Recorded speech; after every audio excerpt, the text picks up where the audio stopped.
नमस्कार, जय जगन्नाथ, जय आयुर्वेद। गत वीडियो रे आमे जो शरीर रोग प्रतिरोधक शक्ति बढ़ेबार जो क्षमता से जो देशी उपचार आलोचना करूँ आपण बहुत शेयर बहुत कमेंट्स मोर हस्तगत होती सर्वप्रथम आपण अजस्र अभिनंदन एवं धन्यवाद जनाऊँगी। आज आलोचनार विषय वस्तु थंडा काश श्वास से महामारी कोरोना कबल आम केमी मुक्ति पाइबा एवं भयभीत न होगा से मु बहुत कम समय भितर उपचार कहबी। थंडा काश और श्वासर जो मिश्रण औषध जो घरोई औषध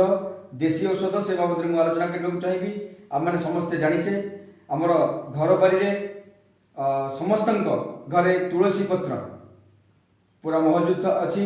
एवं आम जेहेतु ओडिया संस्कृतिर लोक ओडिया परंपरार लोक से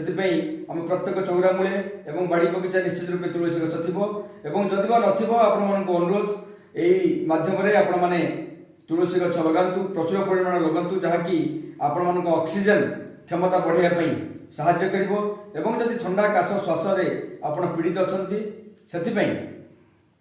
जदि वयस्क व्यक्ति अछंती 12 वर्ष ऊर्ध्व अछंती जदि क्या ठंडा काश श्वास होउची सेथिपई मन रखंतु तुलसी पत्र रस गोटे चमच अदा रस गोटे चमच महू 1 चमच एकत्र करी ताकू सकाळे खाली पेटरे चाटिकी खाइबे एवं रातिर मध्य संध्या बेले चाटिकी से सम परिमाण में खाइबे एवं जदि 12 वर्ष कम बयस 3 वर्ष 12 वर्ष पर्यंत पिलांकर होता है ताहले आपण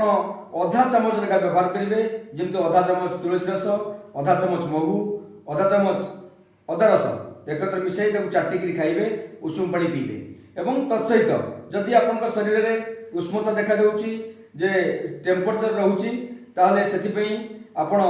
गंगशूली पत्र जहाँ सिंगड़ाहार पत्र आम साधारण जाचे गंगशूली पत्र हूँ सर्व रोगहारी पत्र ताकू संध्या समय सूर्यास्त हो सारा पर अंधार हो न 7टी गंगशूली पत्र आणतु गोटे ग्लास छेचिकी गोटे ग्लास पानी रे पकातु ताकू सिझातु सिझेकी जितेबले अधा ग्लास रही गोटे चमच महू एवं 1.5टा गोलमरीच ताकू पकई पियंतु एवं जहाद्वारा आपण शरीर उष्णता एवं ठंडा काश श्वास आप निश्चित रूप मुक्ति पाइबे एवं ता सहित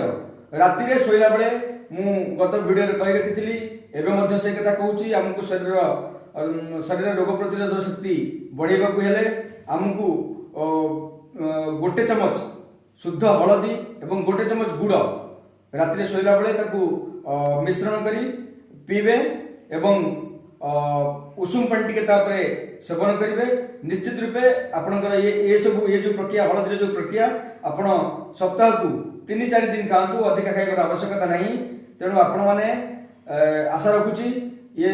वीडियो आपन को पसंद आसीबो एवं परवर्ती वीडियो रे आमे अलग रोग विषय आलोचना करिबा। आपणकर सुस्थ एवं निरामय जीवन कामना कर रहूची। जय जगन्नाथ, धन्यवाद।